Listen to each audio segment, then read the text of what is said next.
isa nagsabi na there was an order from the higher-ups. Tapos yung isa, si Attorney Lotok, ay nagmamali-mali siya doon. Sinabi niya may typographical error siya. Which he was admonished by Senator Escudero na ano yung masabihin na typographical error ka sa dalawang dokumento? Mga tao inihintay pa rin na may makulong dyan sa flood control corruption, pero hanggang ngayon wala. Yung Ilang buwan mga na tao, Ilang buwan na lang po, magsasona na. So sa tingin niyo may re-report pong ating Pangulo? di bilis-bilisan nila na mapakulong si Martin Romualdez para masabi niya na, may pinakulong akong malaking isda naman. First cousin ko yan, pero pakulong siya. Oo, di ba? Kasi kung hindi si Martin Romualdez ang mastermind, hindi si BBM ang mastermind. Kailangan makulong si Martin Romualdez dyan. Pero tingnan mo naman ginagawa ng ating administrasyon at ng Senado. Napasa na doon sa House of Representatives ang bill na sinasabi ni Leandro Lebiste to suspend the collection of the VAT and the excise tax sa ating fuel. Hindi niya pa pinapasa dyan sa Senado. Mas importante naman yun sa araw-araw na buhay ng tao. Kahit mag-impeachment trial kayo, dapat nagsisession din sana kayo. Your take, ma'am. Number one, why did the majority have to pick Senator Escudero when Senator Gatchalian was already the Senate President? And my reading of the Constitution is he should be the one presiding because it is not the President or the Chief Justice who is being impeached. It's an admission on the part of Senator S.P. Gatchalian that he is not able, that he is not competent.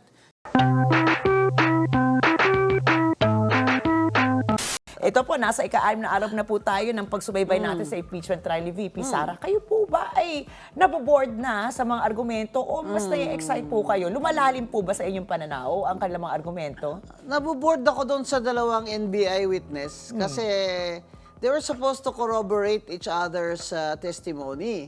Instead, they made it worse kasi yung ang isa nagsabi na there was an order from the higher-ups. Tapos yung isa, si Attorney Lotok, ay nagmamali-mali siya doon. Sinabi niya may typographical error siya.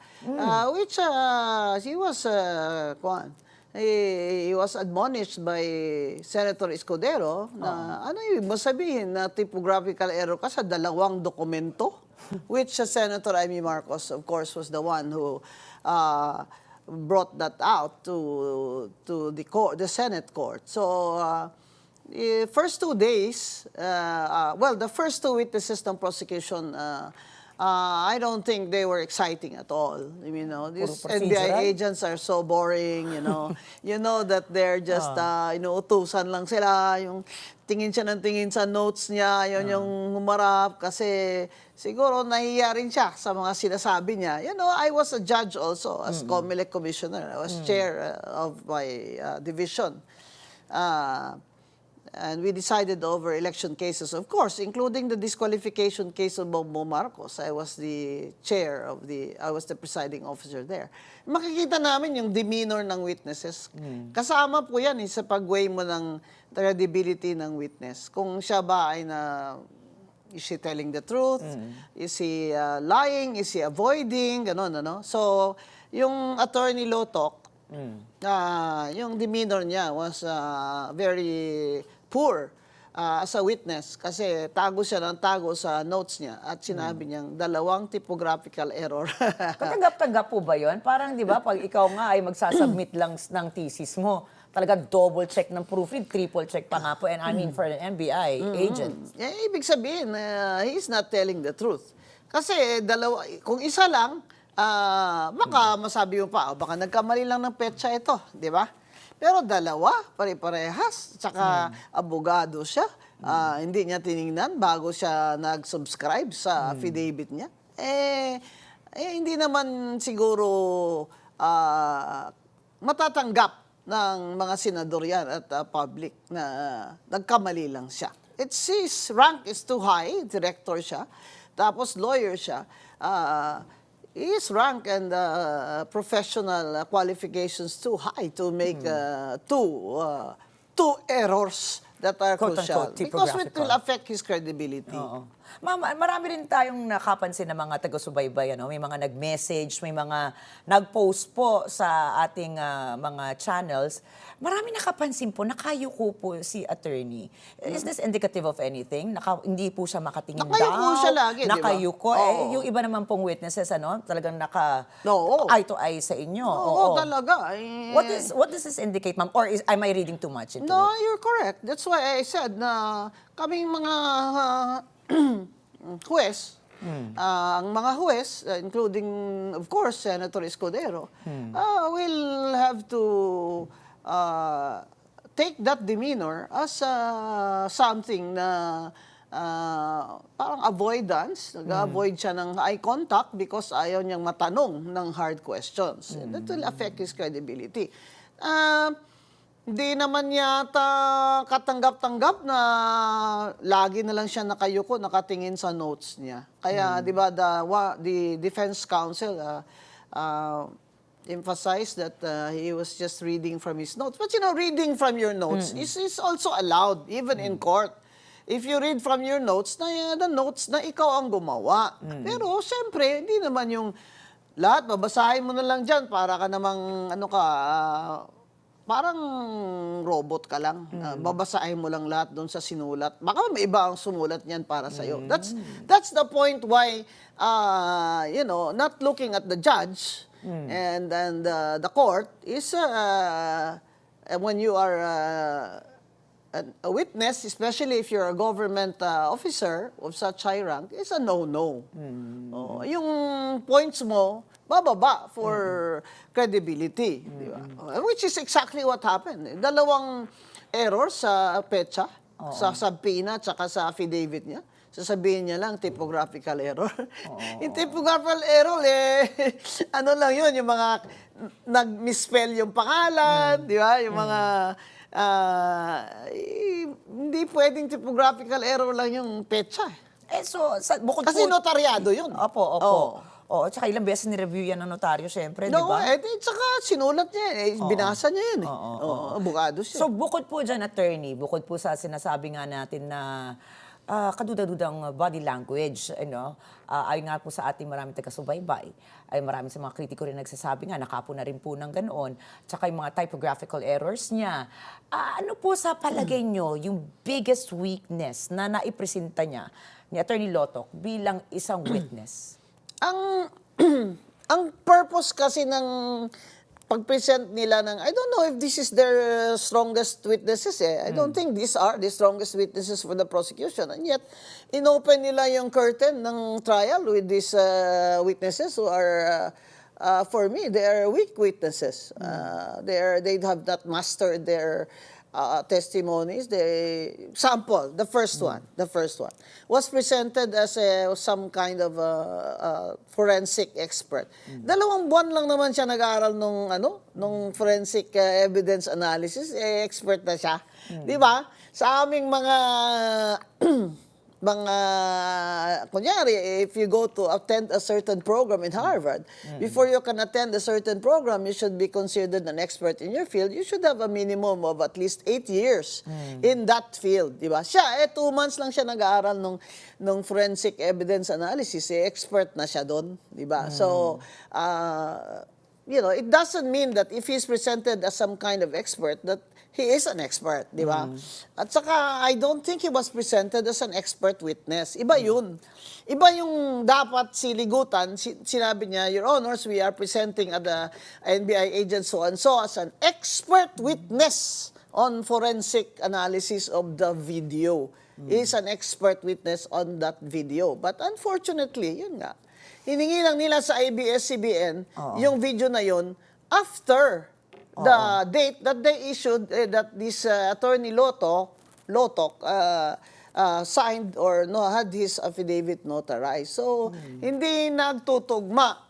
In other words, this is a credibility problem for the prosecution. Plus, sinamin nung isa na yung nag-utos. may nag-utos. Okay. Actually, ma'am, ito nga, sinaliksik ko nga. I remember, for you to become an expert, you have to at least have a certain number of hours. For instance, yung basic standard rule po, 10,000-hour rule comes from Malcolm Gladwell's 2008 book na Outliers. Yeah, that's na it. ibinasi po sa psychologist na talaga nag-aaral po nitong pagiging expert nga sa anumang larangan na si Kay Anders Erickson. Kaya sinabi ko na in my view, it's at least 8 years in the practice of your specific profession na ganon. Na, di ba? As forensic evidence expert, for example. Ang hirap naman ho, na paniwalaan natin yung sinasabi niya, siya mismo parang hindi siya sure. Tingin siya ng tingin doon sa notes niya. Tsaka sinabi nung is first witness na may nag-utos from the top. So, it gives us the conclusion that this is really, VP Sara was really a target of political persecution. Remember, of course, impeachment really is political, hindi ba? Pero hindi naman pwedeng walang ebidensya. Kasi nga court siya, di ba? The Senate now functions as an impeachment court. So hindi na po pwede diyan yung mga pa-bragadotso, pa-sigat-sigat na kukwelyuhan kita, kakaladkarin kita. Hindi na po pwede yan, Senator Tulfo. Kasi you're there as a judge, naka-robe ka nga dyan. Alam nyo kami mga naging huwes o naging commissioner. Malaki din bagay yan sa amin na pag naka-robe kami, dapat kagalang-galang kami. Hindi po ba? Lalong kagalang-galang. Kaya dyan po ay dapat nakikinig na ang mga senador, judges who are not used to this role, such as Senator Erwin Tulfo, to listen more and watch the evidence and view the evidence and read up on the rules of court or Supreme Court decisions, so para may batayan sila sa kanilang desisyon kung ito ba ang sinasabi ni Attorney Lotok ay kapani-paniwala. Hindi na po pwede yung magpadala sila sa kanilang political na color or partisanship, no? Kaya titingnan ng tao, dapat ang Senate Impeachment Court ay dapat maging fair para may due process naman ang VP Vice President. They have to be fair. Not only that they have to be fair and impartial, but they must appear to be fair and impartial. Do you think they will, at the end of the day, be fair and impartial? Senator Risa Ontiveros has a problem with impartiality because she has already declared that she's running for president against VP Sara in 2028. That makes her not impartial because she has a conflict of interest. It is in her benefit, to her benefit, that VP Sara is therefore impeached because she is the woman to beat in 2028. But so if I were the defense counsel, I will file a motion to inhibit Senator Risa Ontiveros. It has been done before. Siyempre, pag may conflict of interest po, It's never been done in an impeachment trial. But in other countries, would you? Well, would in you other have? courts, the judge In other courts? can be inhibited. Kasi parang ayun po yung logical dapat di ba? Kasi kung may interest ka nga pang sarili. Ay, nag-declare na siya. Oo. In fact, galing na siya dun sa amin sa Iloilo na nag-meeting, na doon, ng malaking crowd. So, may conflict of interest siya. Dapat siya na mismo, para she will look good, siya na mismo nagsabi na after reflection, I think I better inhibit myself. If I were advising Senator Risa Ontiveros, I would advise her to inhibit herself. Okay, ma'am, dito naman po kasi ay patas tayo sa balita, di ba? So, ito naman po, mapunta po tayo, speaking of being fair, kay presiding officers, Senator Judge na si Chis Escudero, ano po masasabi niyo? Kasi meron din pong mga kritiko, mga opposition din na nagsabi, mukhang may hope, mukhang promising yung kanyang pagpe-preside. Dahil sa ngayon, it appears that is trying to be fair. Or The appear question fair. is, Your take, ma'am. number one, why did the majority have to pick Senator Escudero when Senator Gatchalian was already the Senate President? And my reading of the Constitution is he should be the one presiding because it is not the President or the Chief Justice who is being impeached. It's an admission on the part of Senator S.P. Gatchalian that he is not able, that he is not competent to preside over the impeachment trial, and that he might be viewed as partial. So, for that, I give him points, okay? Not that I agree that they can just appoint presiding officer. You have to follow the Constitution, but andyan na yan eh. And the other thing is, bakit hindi si Kiko Pangilinan? Bakit si Chis Escudero? Kasi si Kiko Pangilinan, hindi yan nag-practice ng matagal. Mag-graduate yan sa UP, pumasok agad yan sa local politics, ng konsehal yan, hindi ba? Oh. So, wala siyang, kumbaga, enough sufficient experience siguro sa rules of court. Tapos baka ayaw niyang ano siya. Kasi he's looking at the future. Baka mamaya, may mangyari pa. Di ba? Masisi pa siya. But Chis Escudero is a good choice. Kasi, marunong na, ako, inabot pa niya ako dyan sa college I was his senior.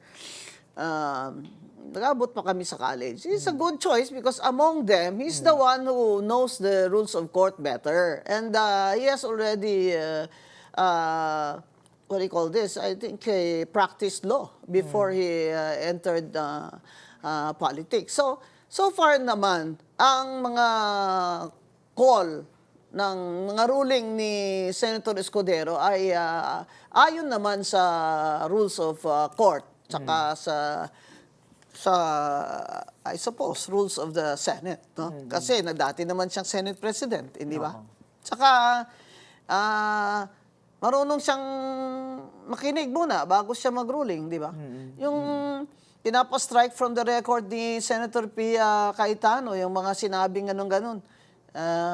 Kinausap niya muna si Senator Pia and then he made a ruling na wag na lang i-strike, let it remain on the record. Let the senators decide for themselves how to treat that statement because anyway, na-publicize na naka-on TV na because he also has to be, what do you call this, accommodate the senator judges. Mahirap, ibang usapan to Ibang klaseng hearing itong court ng Senate Court Doon sa mga regional trial courts, isa lang judge. Sa Court of Appeals, 3 lang justices. Ito, marami sila no? And each one will vote according to how she or he will view the evidence. Tinatanong ako, what is the standard of evidence? Hindi naman daw beyond reasonable doubt. Kasi hindi naman criminal case ito. Sinasabi ng prosecution para mas madali sa kanila. Pero hindi naman po ito administrative case. Kaya hindi naman po dapat substantial evidence lang. For example, 3 lang dyan. Dokumento lang, ganyan. Pwede na yan. Hindi pwede. Hindi rin ito civil case na preponderance o paramihan ng testigo. Hindi rin pwede. Sa akin, although the rules of the Senate does not specify, correct me if I'm wrong, Senator Escudero, the Constitution also does not specify because the Constitution gives the Senate and the senators leeway to exercise their judgment and discretion according to their appreciation of the evidence. In my opinion, dapat po somewhere naman in between. Huwag naman yung napakadali. Huwag naman yung beyond reasonable doubt dahil hindi naman po ito kriminal na kaso. Political naman pong kaso ito At the end of the day, titingnan nyo kung sinong bumoto to impeach Sara. Sigurado si Risa Ontiveros will vote to impeach Sara kasi that is her going to be her nemesis in 2028. That's why I'm advising her to inhibit herself. It's unsolicited advice, di ba? So dapat clear and convincing evidence. Hindi naman siya beyond reasonable doubt, hindi naman to criminal case, hindi rin siya administrative case, hindi siya civil case. Gawin nyo naman clear and convincing evidence, pero grabe naman, hindi naman paramihan ng testigo. Balita ko, between the prosecution and the defense, 100 witnesses daw. Ang sa magkano nang gagastusin nyo dyan? 100 witnesses pakikinggan namin, no? At mga tao, inihintay pa rin na may makulong dyan sa flood control corruption, pero hanggang ngayon, wala. Yung Ilang buwan mga na lang? tao, Ilang buwan na lang po, magsasona na. So sa tingin niyo may report pong ating Pangulo? di bilis-bilisan nila na mapakulong si Martin Romualdez para masabi niya na, may pinakulong ako ng malaking isda naman. First cousin ko yan, ha, pero makulong siya. Oo, di ba? Kasi kung hindi si Martin Romualdez ang mastermind, hindi si BBM ang mastermind. Di ba? Kailangan makulong si Martin Romualdez dyan. Pero tingnan mo naman ginagawa ng ating administrasyon at ng Senado. Napasa na doon sa House of Representatives ang bill na sinasabi ni Leandro Lebiste to suspend the collection of the VAT and the excise tax sa ating fuel. Hindi niya pa pinapasa dyan sa Senado. Mas importante naman yun sa araw-araw na buhay ng tao. Kahit mag-impeachment trial kayo, dapat nagsisession din sana kayo. Para naman po yung grabe naman yung... Yung gastos po natin dyan, 25 million pesos a day. Sa Oh, Senado para mag-operate lang po. So sana nga yung mga sinasabi nakabimbing natin, batas. we should not be distracted and they should not be distracted from their duty, which is to alleviate the poverty now that our people are suffering, di ba? More than half of the Filipinos are hungry. 1.5 million we have no jobs. 15 million are underemployed or working only part-time. Suspend nyo na muna yung collection ng excise tax at VAT dyan sa fuel para konting ginawa naman po. So, pag sa impeachment, alam naman ng tao na this is distracting us from the flood control. Pero sige, kung gusto nyo ito panoorin namin, susuriin namin kayo. Ito, attorney, balik po tayo sa day 5 kahapon. Marami pong na-excite, including me, dahil dumating na po si Attorney Zulaika Lopez po sa impeachment. Dahil pinatawag nga po siya ng una ng prosecution bilang testigo. Pero binawi po Undersecretary. nila. Binawi po nila. Bakit po ganun? Kasi sila po yung nagpatawag. Dumating po si Attorney Lopez. Kasi na-realize nila na mali pag pinatawag nila. It is not out of the goodness of their heart na patawag nila. Sabihin nila, redundant lang daw. Paulit-ulit lang yung sasabihin niya. I remember, gusto nilang ipatawag si Undersecretary Lopez as a hostile witness. Mga kababayan, yung hostile witness, yun yung witness na hostile sa'yo. Kalaban mo. Yung hindi yun magtitistigo para sa iyo. Kaya hostile witness ang tawag doon. Ngayon, hindi naman automatic yun na pwede mo na lang kahit sino dyan na ayaw mo, ilagay mo dyan. Dapat nagde-decide si Senator Escudero kung papayagan niya yon, hindi ba? Yun number 1. Number 2, nagkamali sila. Kasi pag nilagay mo yun as hostile witness, abogada yan eh. Ang tagal na rin nag-practice niya ni Attorney Lopez, sigurado kung hindi nag-practice, at least administrative law, dahil dating city administrator yan ng Davao City. Siyempre, ang abogado, marunong siya if it's a trap question.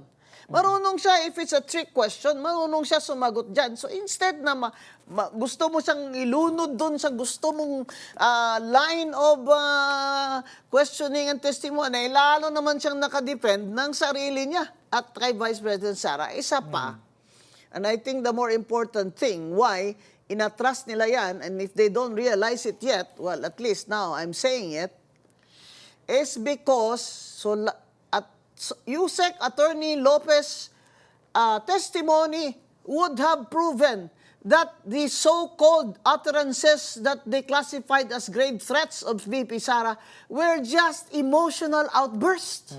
Bugso lang yun ang damdamin. Kasi kinulong yun lang si Attorney Lopez Tapos pinatayan nila ng ilaw dun sa House of Representatives. Hindi pa naman ito mga ito. Alam nyo kayo mga congressman dyan, wala kayong awa. Ikulong kaya kayo din kung saan dyan, kung saan man, no? Tapos patayan pa kayo ng ilaw.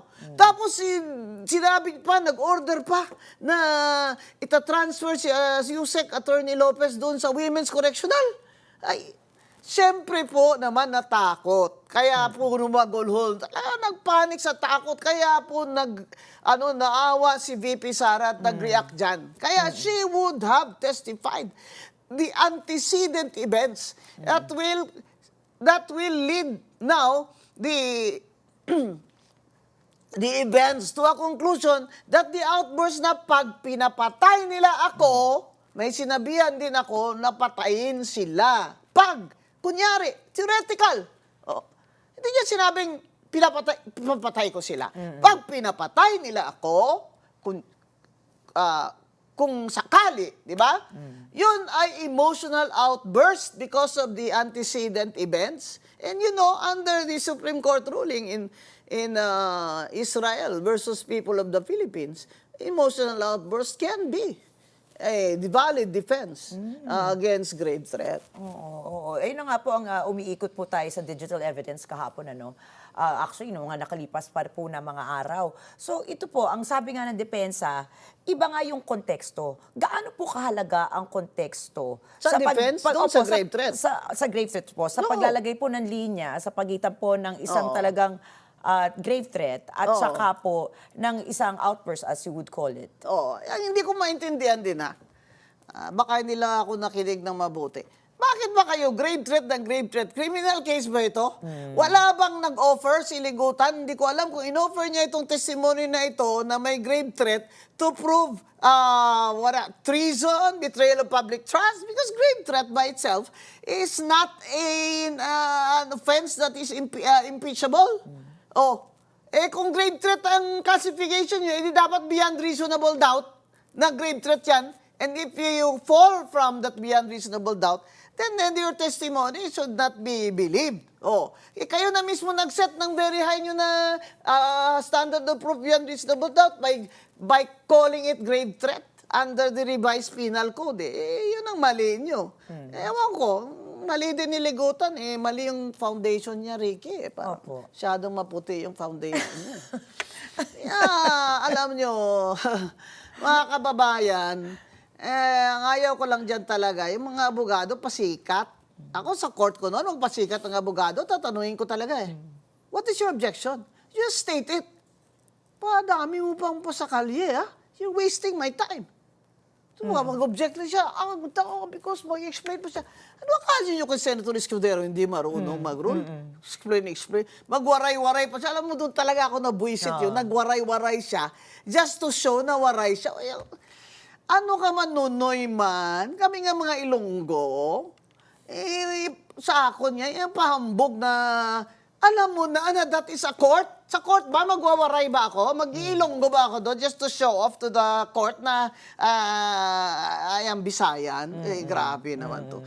Tama ka na nga dyan, Atty. Ligutan. Ay, by the way, Atty. Ligutan, dami ko kayang free na makeup. Share ko sa'yo. Ikaw talaga, attorney. Pero attorney, ito, do you think meron pong may inambag naman na evidentiary value yung testigo kahapon? Alin po yun? Si Atty. Rotok? Opo.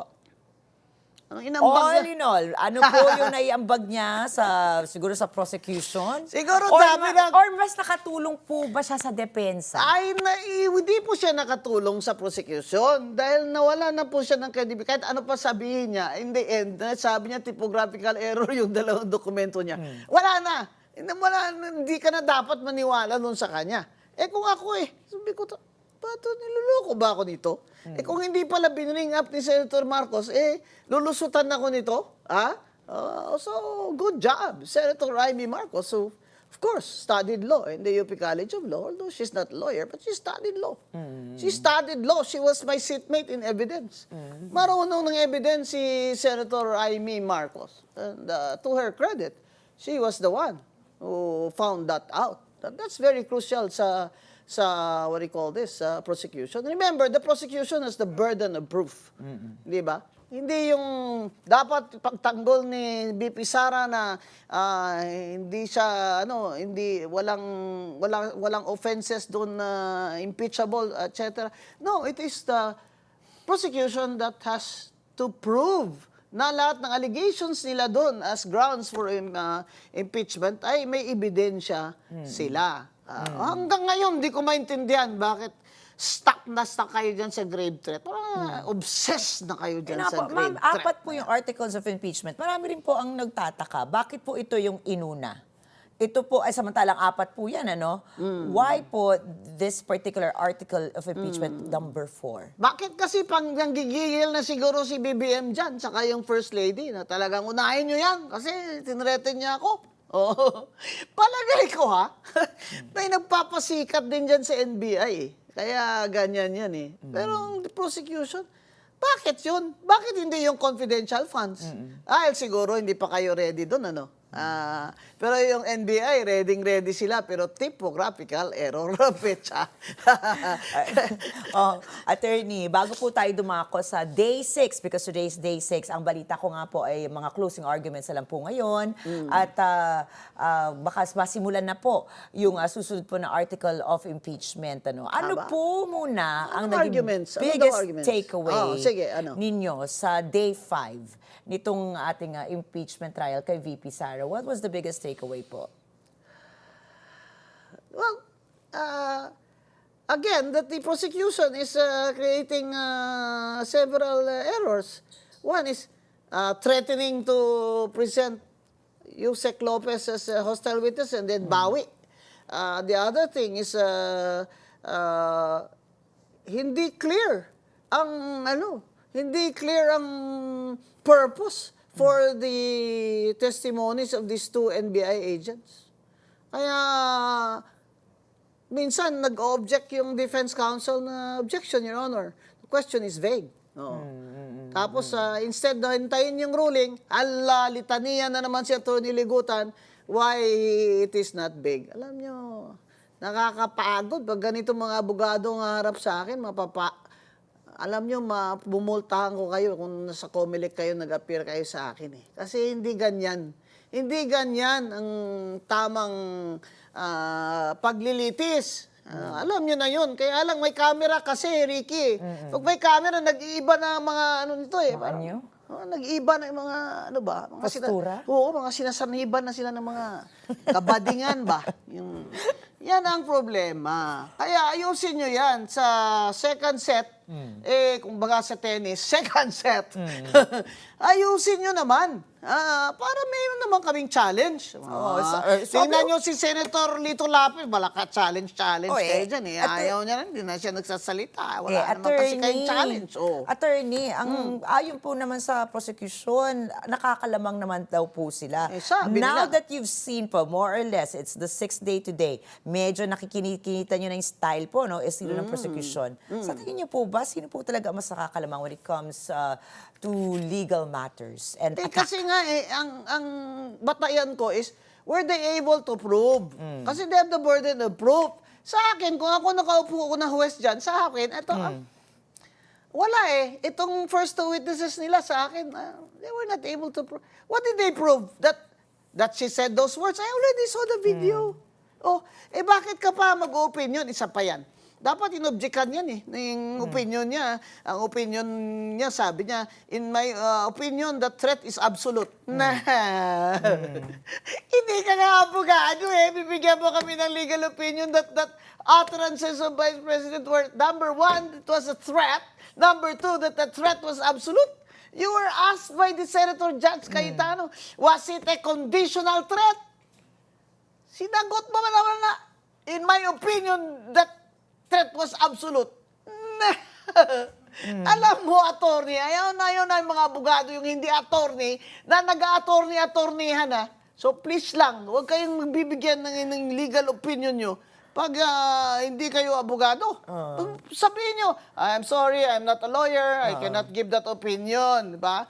Naman yung masyado naman kayo diyang mga NBI agent, masyado kayong inutusan nga kayo eh, sabi mo nga naman. Inutusan kayo sa taas eh. Opo. Kaya ang magandang pabantayan natin yung challenging, yung testimony ni Matibag. Diba? Kasi nagalit na si Senator Gatchalian. Ang ganda ni Senator Gatchalian magalit. Malumanay siya. Sabi niya, kami nga mga senator nag-aaral eh. Tapos ikaw mapapareset ka lang. Di ba? What Di can ba you say nga po siya about Senator minumultahan eh? Gatchalian? Konti lang po. Senator Gatchalian. As the Senate President now, na lagi pong, Well, number one, the fact na nagpa-election siya uli as Senate President, for me, was an admission na yung he was elected as acting Senate President was defective. But I mean, that as it may. Naboto naman siya ng 13. So, okay. Pero yung demeanor niya, Alam nyo, mabait man siguro tao ito si Senator Gatchalian. Na-meet ko ito sa isang kasal eh. Pero talagang ganun siya. He's really quite reserved. Okay? But he's not a lawyer eh. You see, that's the But, problem ma'am, eh. ma'am, Kaya, wouldn't you- kaya yung mga, hindi siya he cannot put it out there and he cannot shine, di ba? Pero dapat hindi na lang siya naupo doon. Kasi hindi naman presidente ang nasasakdal, hindi naman Chief Justice, hindi kagaya nung kay Nene Pimentel, was Senate President, kasama niya doon ang, kasi si Joseph Estrada, kasama niya yung Chief Justice sa bench kasi si Joseph Estrada, the president, was being impeached. But never mind, we cannot tell him what to do. I'm just saying na hindi magandang tingnan na nandun siya sa taas, so hindi siya nakaka-participate. Kasi pag nandun ka sa taas, hindi ka makaparticipate. Diba? Mahirapan ka kasi nandun ka sa taas eh. Diba? You have to appear really at all times very impartial. So, sayang, kasi he could have shown also na kahit di siya abogado, marunong naman siyang magsuri. Di ba? Which in fact he did. It did not look like he admonished Batibag, but it was. Kami nga nag-aaral eh. Tapos ikaw, pariset-reset ka lang. O nga naman, Matibag. Ba't ka ba pariset ng pariset dyan? Importante pa sa'yo yung FBI. Ano ba yan? Di ba mga Amerikano yung mga FBI? Importante pa sa'yo ang FBI, ha? Kaysa sa Senate Court, ha? Ba, hindi pwede yan. Kung ako ang presiding dyan, if you're absent, your testimony is waived. Pwede You show pala cause, yun. prosecution, you show cause. Why he cannot, he should be excused. You show cause. Why his testimony should not be deemed waived. Ganun yun, pwede yun. Ma'am, alam naman po natin talaga namang, political exercise po talaga itong impeachment. But again, at the end of the Dapat may day, rules. at the end of the day, Yung process eh. yes, at the end of the day, ebidensya pa rin po ang kailangan manaig. And we can just hope and pray na yung mga ating mga senator judges, na yun pa rin yung maisip nila beyond their political colors. Because at the end of the day, it's still the evidence. So ma'am, given the 5 days that have passed, ano po sa palagay ninyo yung pinaka-ebidensya na maaari pong mag-change ng trajectory nito pong impeachment trial? Ano yung kailangang ipresenta ng prosecution? Ano yung kailangang ipresenta ng defense? Or more the prosecution because the burden of proof was on the prosecution? Let's not talk about the evidence of the defense. It will come Yes, later. ma'am. Opo. Sila, dapat inunan na lang nila yung confidential funds. Kasi sabi nila, meron naman silang what do you call this? Memorandum eh. That says na hindi na totally na liquidate properly. Pero kasi ang weakness naman dyan is that is under appeal. If that is under appeal, then it is not definitive that she was not able to validly show that the Vice President, spent that confidential funds properly or lawfully. So, because that is under appeal eh. Okay, so it creates a doubt. Hindi pwedeng just because ako, nag-COA commissioner din ako, Ricky. Opo. Civil service na lang ang hindi ako nag-commissioner eh. Palagi ko, ambisyonin ko yun. Hindi pwedeng, by that mere fact alone, na isang memorandum lang ng disallowance, proof na ninakaw niya yun, na binulsa niya yun. Because nga ang disallowance is based on the premise na hindi mo yan na-liquidate ng tama. Wala kang mga resibo. Kasi kung minsan, pabilisan, wala na lang resibo ba? Nangyari, gasolina. Alam mo, asar na asar ako dyan nung mayor ako. Yung pati taxi ko dito sa Manila, kailangan papirmahin ko yung taxi driver ng yellow na voucher na yan. Hindi naman naintindihan ng driver. Ano ba yan, ma'am? Mabuti, pumipirma pa rin po. Pumipirma naman. Lalagyan ko pang driver's license kasi kailangan ko mag-liquidate eh, di ba? Kahit mayor ako eh. Pero mga ganyan ba? Na itong mga congressman naman, yung mga allowance naman nila, wala namang resibo. Pipirma lang sila ng certification na ginastos nila yan. Tinatanggap naman ng COA na that is validly, spent. Bakit unfair naman kayo? Unfair naman kayo. Dapat dyan yung mga congressman, mag-liquidate din kayo ng tama, kagaya ng ibang public official, hindi naman kayo exempted dyan sa mga COA rules. Ayan, wala eh. Dapat yun, kasi graft and corruption yung ground na yun. Yung hindi na-liquidate ng tama. Kaya, ang sinasabi ko, mali yata na inuna nila yung mga NBI agent na yan. Dapat inuna nila yung evidence nila doon sa confidential funds. So, kumbaga sa chess po, attorney, wrong move ba? Di ko nga maintindihan sino ba talagang lead dyan. Si Luistro ba talaga? Kasi sino ang namili na unahin yung NBI agent? Oh, but it's Attorney Capuna no is saying na we will present Solay Reyes Lopez as hostile witness and said that no, we're taking it back. Alam nyo, yung mga bawi-bawi, it shows it shows a weakness, but that is their choice. You see, you cannot tell them what to present, who to present, when to present. But we're just saying, the fact na ginagawa nila yan, di ba?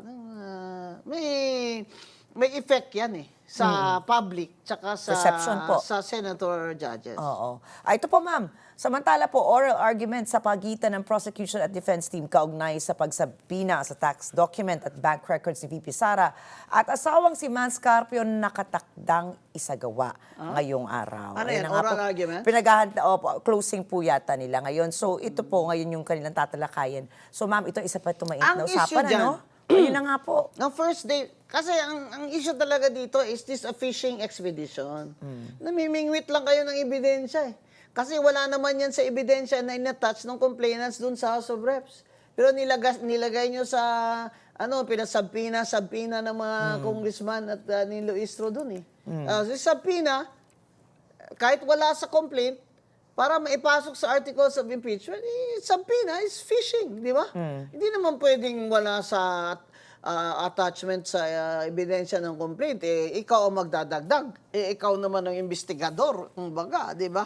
Para ka namang kumampi ka na doon sa complainants, which well, obviously, kumampi naman talaga sila, di ba? Ma'am, ito nga po, nakahanda na po yung impeachment court na buksan po yung bank record si VP Sara. Can they compel? Paano nila bubuksan? Sinabi na ni Senator Escudero, ibalik yan sa BIR because the National Internal Revenue Code said hindi pwedeng i-disclose yan yung mga tax records ng any individual. And the law does not distinguish. If the law does not distinguish from private citizens and public officials that are being impeached, it's the law. There are no exceptions. Now, I'm not saying na hindi pwedeng gawin yan ng Senado. Because, iba, yung kay Joseph Estrada, ganun din nangyari. Bubuksan ba yung envelope o hindi? Pero ito, iba ito. Hindi ito envelope. Tax records ito. Tax records ito na nagbayad na yan siya ng mga taxes niya to show his income, etc., etc. Yan lang ba ang ebidensya nyo na nagnakaw sila? Kung magkano ang na-income nila? Precisely kaya tax records yan dahil nagbayad nga sila ng income tax dyan. Alam mo, kung minsan hindi ko na maintindihan kung ano ba talaga ang purpose niyan. Kaya yung fishing expedition, hindi ko alam kung sabihin na, hindi mo naintindihan kasi hindi ka naman ganun ka-smart really? Pero ito lang pwede ba yun? Napabuksan nila against the law? Now, let the senators decide that. Are you going to break the law? Are you going to bend the law? Diba? What if, ma'am, for some reason, payagan po ng impeachment court na mabuksan that's nga their po ito. judgment. Ito po, can it serve as a precedent? Yeah, it will. But that will be raised in the Supreme Court. Do you think na hindi naman ready sina VP Sara and his legal team na umakyat sila ng Supreme Court? Hindi naman yung judgment mo, question mo ba yun? Kasi political. But the manner of convicting her was there grave abuse of discretion. Everything there is subject to judicial review. Pati nga yung di ba, nag-question na sa Supreme Court whether or not the Senate can appoint a presiding officer other than the Senate President. It is now pending in the Supreme Court. If the Supreme Court will say no, then the whole thing is invalidated. It's a mistrial. It's just a waste of time and money. for our taxpayers and the government. So, yes, it will be appreciated. Sa akin, I suggest, i-amend yun na lang yung National Internal Revenue Code na except in cases where, di ba, in cases of graft and corruption, the ombudsman may request, ganyan, di ba? Except in cases of impeachment, na ganyan. Di ba? That you can, di ba? Eh, hindi pwedeng, ito yung batas, tapos yung mambabatas, gagawa siya ng exception o ibibend niya yung batas. Gumawa muna kayo ng amendment. Attorney